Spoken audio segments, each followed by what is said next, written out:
नमस्कार। आज की कहानी है सपनों के पंख। खुद को कब तक यूं ही आईने में निहारती रहोगी? अच्छी ही लग रही हो, अब चलो भी, वरना पार्टी में सबसे देर से पहुंचेंगे। विवेक ने मंदा की तरफ देखते हुए झुंझलाते स्वर में कहा। वैसे भी इतने सारे लोग होंगे, किसको फुर्सत होगी कि तुम्हें देखे। पार्टी में सब खाने पीने जाते हैं, देखा जाए तो पीने और ग्लैमरस तितलियों को ताकने जाते हैं। न जाने किसके लिए इतना तैयार होना चाहती हो। मैं तो रोज ही तुम्हें देखता हूँ।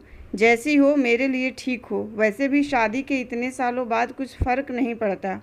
विवेक एक बार बोलना शुरू कर दे तो उसके तानों में उपहास घुल जाता है और वह जो मन आता है बोल देता है, बिना यह सोचे कि सुनने वाले को कैसा लगेगा। लेकिन ऐसा वह केवल मंदा के साथ ही करता है, वरना अपनी प्रोफेशनल लाइफ में तो बहुत नाप तोल कर बात करता है। पता नहीं मंदा के साथ ही क्यों उसका व्यवहार बदल जाता है।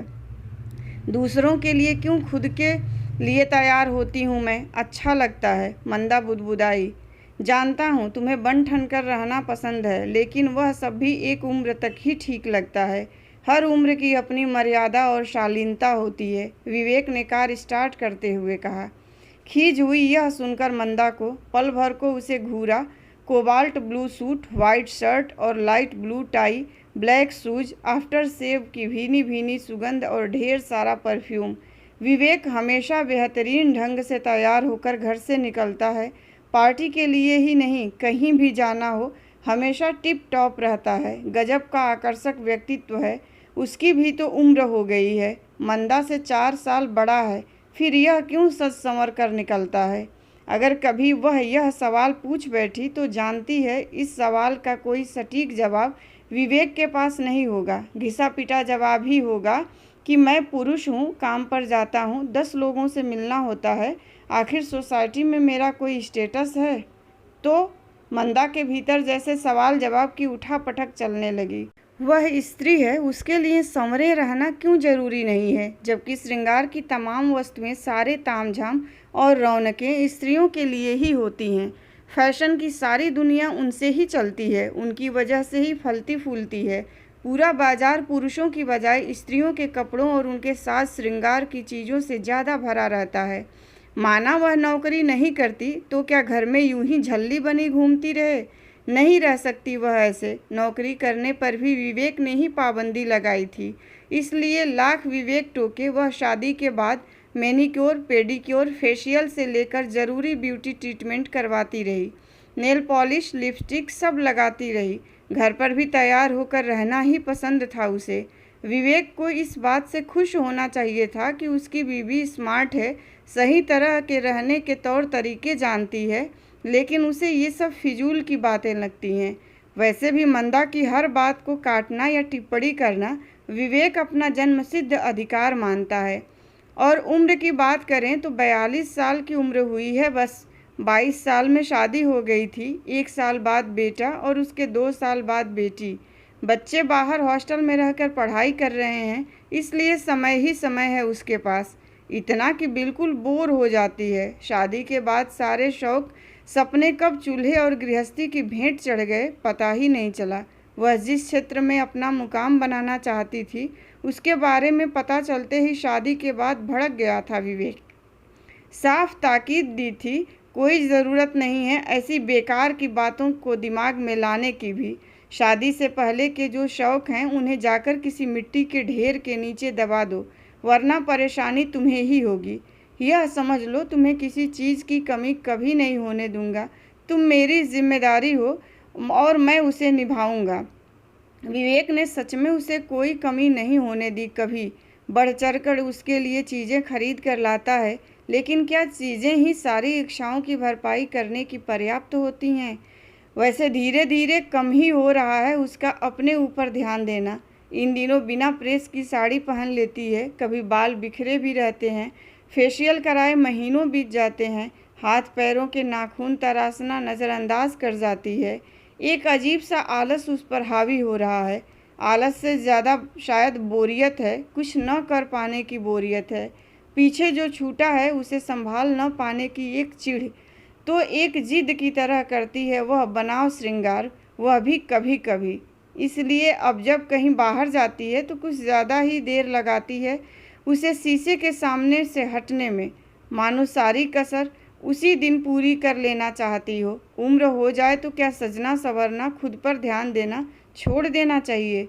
इस तरह तो अपने लिए जीना भी छोड़ देना चाहिए। नहीं कर सकती वह विवेक से सवाल और बहस तो कतई नहीं। इसलिए सारे रास्ते चुप ही बैठी रही कार में। पार्टी में नीलोत्पल दा को देखकर हैरान रह गई। हमेशा की तरह खादी का कुर्ता पैजामा पहना हुआ था। अक्सर वह कहती, दा, गांधी जी के बाद आप खादी के सबसे बड़ा प्रचारक हैं। तो वह ज़ोर ज़ोर से हंसने हुए कहते, बहुत शैतान हो तुम मंदा, लेकिन अपनी ये शरारतें, ये चुलबुलापन हमेशा कायम रखना। इससे व्यक्तित्व और कला दोनों में निखार आता है, जीवन की जीवंतता बनी रहती है। शैतानी और चुलबुलापन दोनों को ही वह संभाल नहीं पाई। आप यहाँ इस शहर में कब आए दिल्ली से? आपको देखकर बहुत अच्छा लगा दा। खुशी के अतिरेक में उसने प्रश्नों की झड़ी लगा दी। बीवी जो बोले मानना पड़ता है बाबा। उसका आदेश कि मुंबई शिफ्ट हो जाते हैं, यहाँ ज़्यादा अवसर है हमारे लिए। नीलोत्पल दा जोर से हंसे। आपने शादी कर ली? घोर आश्चर्य दा। आप तो हमेशा कहते थे कि चाहे कोई अप्सरा भी आ जाए शादी नहीं करूँगा। नहीं चली मेरी उसके सामने। ए रूपाली, देखो तो कौन है यहाँ। रूपाली दी को देख मंदा उनसे लिपट गई। हमेशा की तरह बालों में गजरा लगा था और पीले रंग की सिल्क की साड़ी में वह अद्वितीय लग रही थी। ग्रुप के सारे लोग उन्हें शिल्पकार का ऐसा शिल्प कहा करते थे जिसे गढ़ते हुए हथौड़ी छेनी की बहुत कोमलता से चलाई गई होगी, तभी तो हर अंग कलात्मक ढंग से तराशा हुआ लगता था। आपने रूपाली दी से शादी की? मंदा की हैरानी और बढ़ गई थी। करनी ही पड़ी मंदा, मानी ही नहीं। तुम सबसे बिंदास थी हमारे ग्रुप में। तुम तो शादी करके गायब ही हो गई, फिर मुझे कौन बचाता? दा हंसे। रूपाली ने प्यार से उनकी पीठ पर मुक्का मारा। बदमाश मानुष, मंदा, इनकी बातों में मत आना। कितने पीछे पड़े कि शादी कर लो, वरना इस रूखे इंसान के साथ बंधती क्या मैं? नहीं दी, दा बिल्कुल रूखे इंसान नहीं है। कलाकार तो संवेदनशील होता है। अपने गुरु के बारे में मैं कुछ नहीं सुनूंगी। तुम थिएटर कर रही हो कि नहीं? विवेक तो अपने दोस्तों के साथ ड्रिंक करने में व्यस्त था। मंदा साथ में आई है, यह भी भूल गया था। वे तीनों कोने की एक टेबल पर आकर बैठ गए। दा, कुछ नहीं कर रही मैं। विवेक को पसंद नहीं, लेकिन आप लोगों का थिएटर ग्रुप कैसा चल रहा है? एकदम बढ़िया। यहाँ मुंबई में भी अच्छा लग रहा है। लोग थिएटर पसंद करते हैं। ग्लैमरस होने के साथ साथ मुंबई में कला की भी बहुत कद्र है। तुम वापस ज्वाइन कर लो हमारे साथ। रूपाली दी ने चीज़ बॉल्स खाते हुए कहा। संभव नहीं होगा दी, मंदा ने धीमे स्वर में कहा।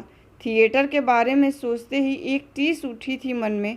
उसका सपना था एक बेहतरीन थिएटर कलाकार बनने का। अपना पता दो, कल आते हैं हम तुम्हारे घर। नीलोत्पल दा उसे भावुक होते हुए देख माहौल को सहज बनाने के लिए बोले। दा, दोपहर में आइएगा। अचानक मंदा के मुंह से निकला। विवेक घर पर होगा तो नाहक ही गुस्सा होगा। मंदा, हमारे ग्रुप की एक लड़की की माँ बहुत बीमार है। वह रिहर्सल पर भी नहीं आ रही है और अगले महीने ही नाटक का मंचन है। विज्ञापन जा चुके हैं, पोस्टर छप गए हैं, प्रचार काम जोरों पर है। वेन्यू के लिए एडवांस का भुगतान किया जा चुका है। लगभग सारी तैयारियां हो चुकी हैं। ऐसे में नाटक मंचन की तारीख आगे बढ़ाना संभव नहीं। और तुम तो जानती हो हमारे पास इतना पैसा भी नहीं है कि शो कैंसिल कर दें और नुकसान सह लें। बर्बाद हो जाएंगे हम। नीलोत्पल दा ने पूरी नाटकीयता से चेहरे पर दयनीय भाव लाकर कहा। हाँ मंदा, अब तुम ही हमें बचा सकती हो। रूपाली दी ने भी अभिनय के सारे दांव पेच आजमाते हुए स्वर में वेदना के साथ तार झनकाते हुए कहा। मैं कैसे? यह आप लोग क्या कह रहे हैं? मुझे नहीं लगता कि आर्थिक रूप से इस काम के लिए मैं आपकी कोई मदद कर पाऊंगी। विवेक को थिएटर की दुनिया कतई पसंद नहीं। अरे नहीं, पैसे से मदद करने के लिए नहीं कह रहे हैं। मैं चाहता हूं कि उस लड़की की भूमिका तुम करो। 1 महीना है, आराम से रिहर्सल हो जाएगी। और तुम जैसी पारंगत कलाकार के लिए कौन सा मुश्किल काम है अभिनय करना। नीलोत्पल दा ने समझाने और मनाने के ख्याल से अपनी खास शैली में कहा। बुरी तरह से चौंक गई मंदा। यह आप क्या कह रहे हैं दा? असंभव बात है। क्यों? इसमें इतनी चौंकने वाली बात क्या है? रूपाली दी ने पूछा। तुम स्कूल टाइम से थिएटर करती आ रही हो, मंजी हुई कलाकार हो, हमारे ग्रुप का हिस्सा रही हो। अब हमें ज़रूरत है तो क्या हमारे लिए इतना भी नहीं कर सकती? नीलोत्पल को गुरु मानती हो, उनका मान नहीं रखोगी क्या? रूपाली ने मंदा की भावनाओं को झिझोड़ा। वह जानती थी कि मंदा वैसे मानने वाली नहीं है। शादी के बाद अभिनय करना तो दूर, किसी नाटक का मंचन होते देखा तक नहीं। सब भूल चुकी हूँ। इतने बरस हो गए हैं रूपाली दी। कला हमारे भीतर होती है, वह खत्म नहीं होती। अगर समय का अंतराल आ जाए तो उसे केवल तराशने की ज़रूरत होती है। बस तुम्हें पुनः अभ्यास करना होगा। रिहर्सल करोगी तो पुरानी मंदा स्टेज पर छा जाएगी, पहले की तरह। नीलोत्पल दा बोले। दा, विवेक मुझे कभी इसकी अनुमति नहीं देंगे, मंदा ने कपकपाते स्वर में कहा। मैं जिस सपने को दफना चुकी हूँ उसे क्यों खोद कर बाहर लाने की जिद कर रहे हैं ये दोनों? मंदा अपने भीतर एक लड़ाई लड़ रही थी। क्यों वापस ये उसे उस दुनिया में ले जाना चाहते हैं जहाँ जाना संभव नहीं है? अनुमति नहीं देंगे मतलब? तुम्हें अपने बारे में फैसले लेने का अधिकार तो होगा ही। और क्या तुम अपनी कला को मरने दोगी? अभिनय तो तुम्हारे लिए जीवन की संतुष्टि रहा है हमेशा। कैसे जी पा रही हो उसके बिना? रूपाली दी ने जैसे उसके आत्मसम्मान को झिझोड़ा। रूपाली, रहने दो। मंदा को इस तरह परेशान मत करो। विवेक को नहीं पसंद तो कोई बात नहीं, हम तुम्हें बाध्य नहीं करेंगे, लेकिन बस इस बार यह नाटक कर लो, वरना बहुत मुश्किल स्थिति पैदा हो जाएगी हमारे लिए। नीलोत्पल दा ने अनुरोध किया। दा, इस तरह अनुनय कर आप मुझे शर्मिंदा न करें। मैं कोशिश करूंगी, पर अभिनय ठीक से कर पाऊंगी कि नहीं इसकी गारंटी नहीं ले सकती। वह तुम मुझ पर छोड़ दो, रूपाली दी बोली। मैं दोपहर में ही रिहर्सल के लिए आ सकती हूँ, कोई दिक्कत नहीं। हमारी टोली का विमल तुम्हें कार लेकर लेने आएगा और छोड़ भी जाएगा। कॉलेज में पढ़ता है पर अच्छा कलाकार है। जब तुम हमारे ग्रुप से जुड़ी थी उस समय जैसा जुनून तुम में था अभिनय को लेकर, वैसा ही जुनून उसमें भी दिखाई देता है मुझे। वह भी एक भूमिका निभा रहा है नाटक में। नीलोत्पल दा ने उसे स्क्रिप्ट पकड़ाते हुए कहा। इतने वर्षों बाद अभिनय करते हुए भी रिहर्सल के दौरान मंदा को नहीं लगा कि वह कुछ भूली थी। बहुत ही सहज ढंग से वह संवाद पढ़ती गई। धीरे धीरे अभिनय और मंझ गया। नीलोत्पल दा और रूपाली दी के निर्देशों के साथ वह निखरती गई। मंदा दी, आपका अभिनय एकदम स्वाभाविक है। जान डाल दी है आपने ध्रुव स्वामिनी की भूमिका में। उसे वापस छोड़ते समय विमल बोला। अच्छा विमल, अब उस लड़की की माँ की तबीयत कैसी है जो पहले यह भूमिका निभाने वाली थी? नहीं तो दी, यह भूमिका तो कोई नहीं निभाने वाला था। नीलोत्पल दा किसी को ढूंढ रहे थे इसके लिए, फिर आप मिल गईं तो वह बहुत प्रसन्न हुए। कुछ पूछा नहीं मंदा ने नीलोत्पल दा और रूपाली दी से इस बारे में, लेकिन मन ही मन धन्यवाद जरूर दिया। इतने दिनों से वह खुद बहुत अच्छा महसूस कर रही थी। आलस, बोझिलता और कुछ न कर पाने की कसक दूर हो गई थी। हालांकि वह जानती थी कि जिस दिन विवेक को पता चला तो तूफान आ जाएगा। जानती है नाटक करने वालों को वह भांड कहता है। लिपे पुते चेहरे वाले भांड तिरस्कार होता है उसके शब्दों में। बस आज फाइनल रिहर्सल है और 2 दिन बाद मंचन। उस दिन के लिए कोई बहाना बनाना पड़ेगा, सुबह से रात तक घर से बाहर रहने के लिए। फाइनल रिहर्सल में देर हो गई थी।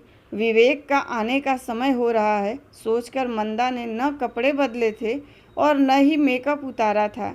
अंधेरा हो गया था। विमल उसे छोड़कर निकल ही रहा था कि बोला, मंदा दी, एक बार खड़ग धारणी के साथ जो आपका संवाद है उसे सुनाओ ना। वाह, कितना अद्भुत है आपका कहने का अंदाज। मंदा हंस पड़ी। पैसेज में ही रुक गई। भला मैं क्या कर सकूंगी? मैं तो अपने ही प्राणों का मूल्य नहीं समझ पाती। मुझ पर राजा का कितना अनुग्रह है यह भी मैं आज तक न जान सकी। मैंने तो कभी उनका संभाषण सुना ही नहीं। विलासिनियों के साथ मदिरा में उन्मत्त, उन्हें अपने आनंद से अवकाश कहाँ। अचानक जड़ हो गई मंदा। विवेक सामने खड़ा था। दी, मैं चलता हूँ, प्रणाम। विमल चला गया। सजी धजी मेकअप की परतों से चेहरे को रंगत दिए भौहों में कटाव और नकली आभूषणों से सुसज्जित मंदा को देख हतप्रभ रह गया विवेक। घर के अंदर उसके पीछे आते हुए वह उसे बताने का प्रयत्न कर रही थी कि कैसे नीलोत्पल दा और रूपाली दी से उसकी भेंट हुई और उसके बाद बस परसों मंचन है। उसके बाद मैं अभिनय नहीं करूँगी विवेक, लेकिन अब मैं मना नहीं कर सकती। सारी तैयारियां हो चुकी हैं। मैं तुम्हारी बात की अवहेलना नहीं करना चाहती थी, बस न जाने कैसे मेरे सपनों ने उड़ान भर ली। कुछ तो बोलो विवेक, तुम समझ रहे हो ना मेरी बात? कोई प्रतिक्रिया नहीं। मंदा इस बात से ज़्यादा परेशान थी। ज्वालामुखी के फटने का इंतजार था उसे। सुबह तक चुप्पी छाई रही, न ताना न उलाहना। हैरानी की बात तो यह कि बड़ी देर तक दूसरे कमरे में जाकर बच्चों से बात करता रहा विवेक। मंदा ही करती थी बच्चों से हमेशा बात, और वह उसी से उनका हालचाल पूछ लिया करता था। बेटी तो हमेशा कहती थी कि माँ, आपको इस तरह अपने अभिनय के पैशन को नहीं छोड़ना चाहिए था। कला तो हर रूप में अच्छी और प्रशंसा योग्य होती है। मुझे वापस आने दें, फिर देखती हूँ पापा आपको कैसे रोक पाएंगे। बेटी की बात सुन मंदा कुछ नहीं कहती थी। अपने सपनों को वह कब का दफन कर चुकी है। नाहक क्यों उन्हें बाहर निकालने की कोशिश में वर्तमान में उठा पटक करे। कितने बजे का शो है? सुबह चुप्पी टूटी। आऊँगा मैं भी देखने तुम्हारा अभिनय। सुना तुम्हारी डायलॉग डिलीवरी तो अच्छी है, और हाँ, सजी संवरी ज़्यादा अच्छी लगती हो तुम। अपना ध्यान रखना क्यों छोड़ दिया है तुमने? मंदा आश्चर्यचकित सी उसे ताक रही थी। नहीं, ताना तो नहीं लग रहा। यह न ही तानों में लिपटा उपहास है। क्या सचमुच विवेक नाराज़ नहीं? कहीं वह अभिनय तो नहीं कर रहा? वह धीरे धीरे कदम रखते हुए बिल्कुल उसके पास जाकर खड़ी हो गई। उसकी आंखों में झांका, उसके चेहरे के भावों को पढ़ने लगी। नहीं, अभिनय तो नहीं लग रहा। मंदा को लगा जैसे उसके सपनों ने हौले से पंख फड़फड़ाए हैं। धन्यवाद। कहानी पसंद आई हो तो लाइक कीजिए, शेयर कीजिए, और ऐसी ही कहानियों के लिए प्लीज़ मेरे चैनल को सब्सक्राइब कीजिए।